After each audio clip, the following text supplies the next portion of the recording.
The pregnancy had not been unplanned. In fact, we had planned our entire lives around the pregnancy, patiently acquiring degrees and job titles until we were financially secure enough to start trying. Then the careful charting of Anna's cycles and the dutiful lovemaking, even if we both had long days and wanted nothing more than to sit like tree stumps in bed, scrolling through our phones for a while until sleep came to wash us clean again. That was back when sleep could do that for me, before the nightmares started. They started on the night that little stick showed us what we wanted to see. Anna had the blessed urine. We checked 3 times with different brands, plus. The results were as sure as our love for each other and our desire to raise a child together. We celebrated with a couple of glasses of sparkling grape juice. I had agreed to forego alcohol alongside my wife, and talked excitedly until late in the night. When I finally fell asleep, it was with a warm and easy happiness crawling through the folds of my brain. In the dream, we were at the hospital.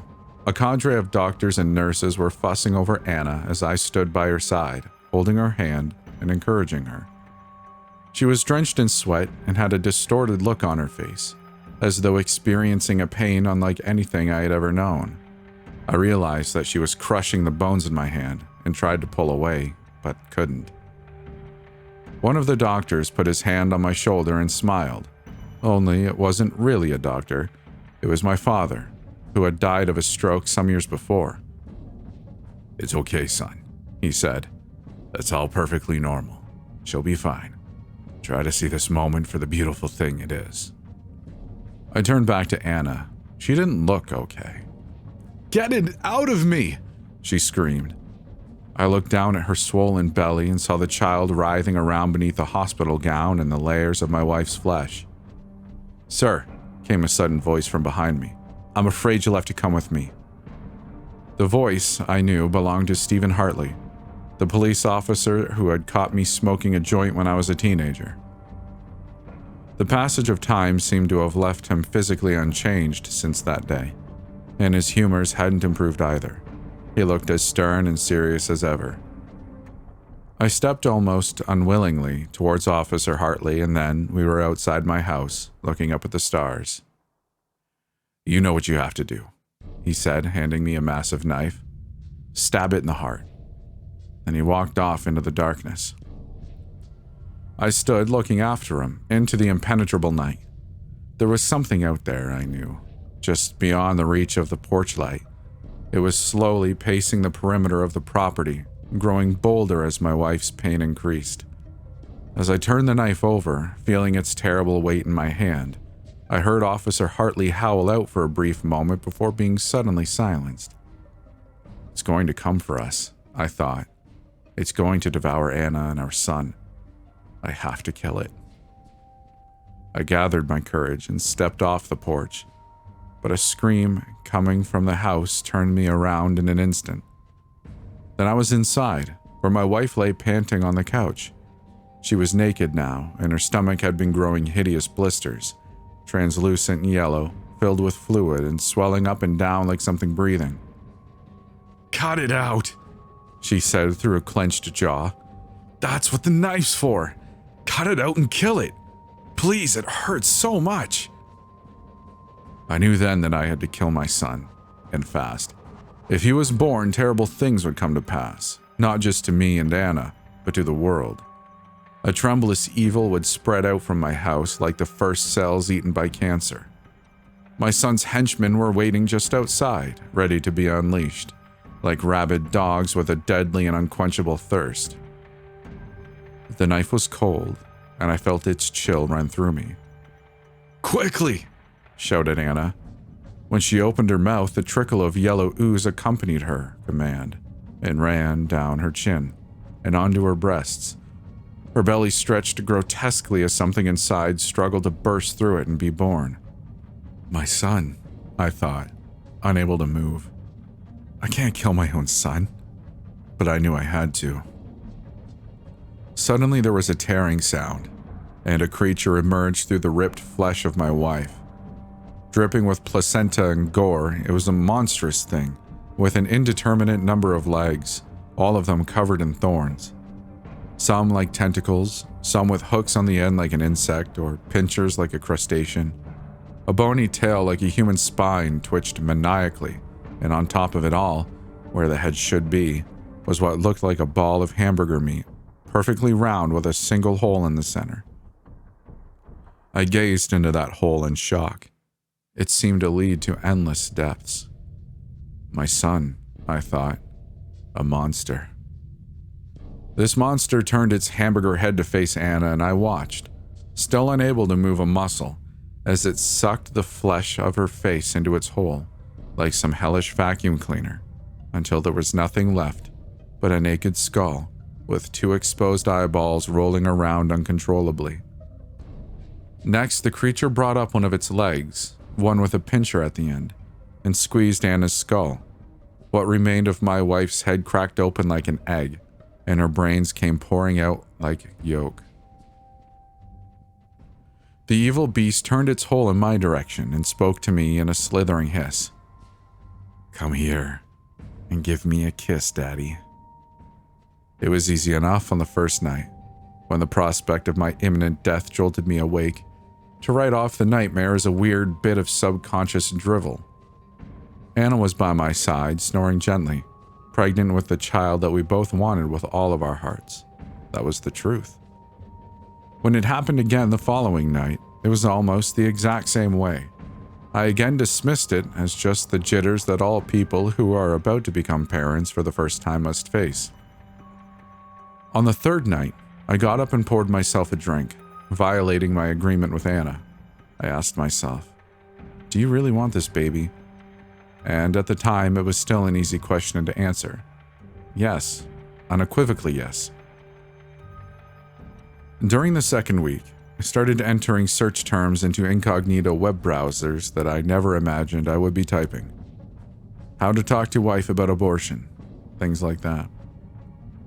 Slowly, I had stopped thinking of it as a meaningless dream, and more as a prophecy, maybe a prophecy shrouded in metaphor. I never actually believed that my child would be born with insect legs and a hamburger head, but as a prophecy nonetheless. I wouldn't love my child. I would grow to become repulsed by it, and view it as the thing that had ruined my life. Meanwhile, I didn't need to wait for my child's birth. My life had already started to fall apart. At work, I told him it was some kind of temporary trouble at home, and at home I told Anna that it was some kind of temporary trouble at work. But I knew the only way it would stop would be for the nightmares to stop. Maybe they would stop once the kid was born, but I didn't think I could make it that long. I was terrified to go to sleep, only to then spend my waking moments feeling terrified of a fetus.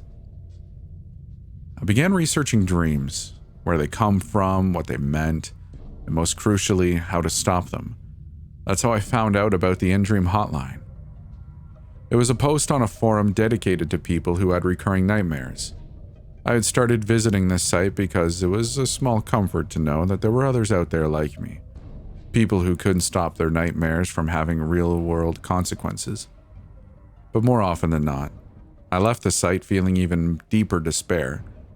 People had tried everything: years of therapy, medication, support groups, folk remedies like drinking hot sauce while standing on your head before bed, and nothing seemed to work. The post about the hotline was titled, "I stopped my nightmare. For real, I promise this works." I had been duped before by such claims, but I clicked on the post anyway. It began by giving an account of the author's nightmare and how it had affected his life. I was immediately struck by how similar this case was to mine. Eerily similar. His nightmares had started as soon as his wife had gotten pregnant. They'd also involved some horrible monster being born. Like me, he had been gung-ho about a child before the pregnancy, and it didn't make sense to him that he was having such dreams, and nothing he did could stop them, until he saw the red rotary phone. "I think it was there all along," he wrote. "I remember looking at it and thinking something like, yeah, I've seen that phone 100 times. I wondered, what happens if I pick it up? So I picked it up. It worked. I don't know how it worked. I don't remember anything after I picked it up, but I swear to God I picked it up, and when I woke up, I just knew it was gone.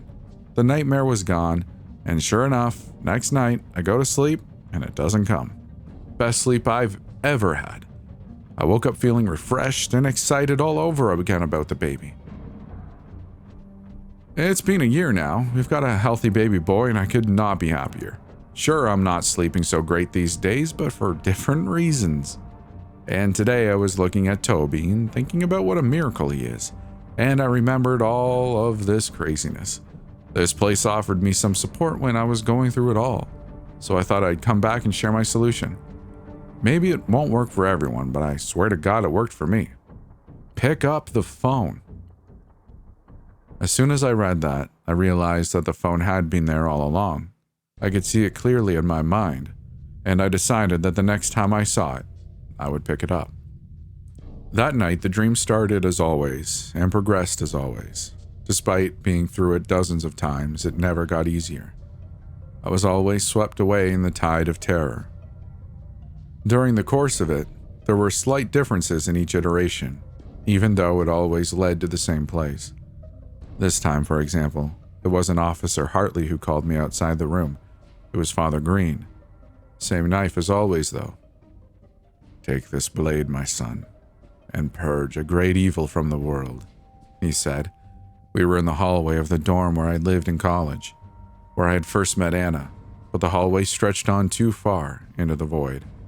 I watched Father Green vanish into it and cry out shortly thereafter. "My son is evil," I realized, turning the knife over. I have to kill him before he's born. I turned and opened the door to my old dorm room. Anna was on the carpeted floor, naked, her stomach covered in festering sores, which each wept a black tar-like substance. My own stomach turned as I tried desperately to remember what I was supposed to do. Kill your son. Stab him in the heart. No. Something else. Something a lot easier than that. "Kill it!" Anna wailed. "It's eating my insides! Do it now!" I looked down at the knife, then back up to my wife, whose belly was undulating, as if she were stuffed full of fluid. That was another detail that always changed, which monstrous form my son would take once he broke free of his constraints. The only constant was that it would be something horrific beyond comprehension. I turned briefly away from my wife, as I always did, and that's when I saw it, there in the corner next to a pile of textbooks and another of dirty laundry, a red telephone in the old rotary style. That's what you need to do. Pick up the phone. Even then, I moved painfully slow, like slow motion in a movie. As Anna began to go into convulsions, her head slamming against the carpet. As I got closer, I felt a power emanating from the phone and knew that it was something important. Something that could change the course of things. Finally, my hand wrapped around the receiver and I yanked it up to my face. "Hello?" I shouted into the mouthpiece. "Welcome to the hotline, where your wildest wet dreams come true and your scary nightmares are poofed away like a fart in the wind," said a young, bored voice on the other end of the line. Then there was a second, authoritative-sounding voice in the background, and the young man cleared his throat. "I apologize for the flippancy, sir. It just gets old after a while. You must know what I mean from the other end of things. Like, how many times have you had this dream?" A spray of the black substance shot out of Anna's mouth. "Please help me," I yelled into the phone. "What do I do?" The voice sighed. "Make a selection." "A selection? What do you mean?" "Pick a number. Put your finger in the little hole there, bring it all the way around, and let her rip." It's a phone, dude. I know it's kind of old-fashioned, but do you really need me to explain it to you?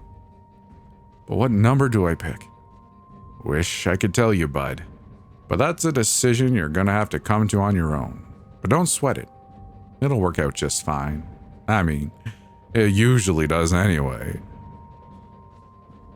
But from the sound of things on your end, you're probably gonna want to make a selection before it's too late." I tried to focus on the dial. The numbers were fuzzy and I couldn't make them out at first. Anna was screaming from the floor, pleading with me to do something. I stuck my finger into one of the holes, number 5, right in the middle. I'd spent my life trying to stay away from the extremes, sticking to the middle, and I listened as the phone clicked. Then everything blinked away, and I only had one thought. I did it. I stopped it. When I came back to myself, I was standing above Anna, looking down at her face. She was asleep like she was always asleep when I woke up from my nightmare, but this time, I noted, it was different. I had stopped the birth of my son, in the dream, not by killing him, but by picking up the phone. An incredible relief washed over me. I knew then I had not only stopped the nightmare, but had purged its effects completely from my consciousness. Looking at Anna's still face, I imagined a bright and happy future together, with a healthy baby bouncing gleefully on my knee. The first of at least 2, I thought, possibly 3, but no more than that. But why did I feel wet? And what was that in my hand? I knew the answer without looking, but I looked. First at the bloody knife in my hand, then at Anna's stomach, still bleeding from 100 wounds.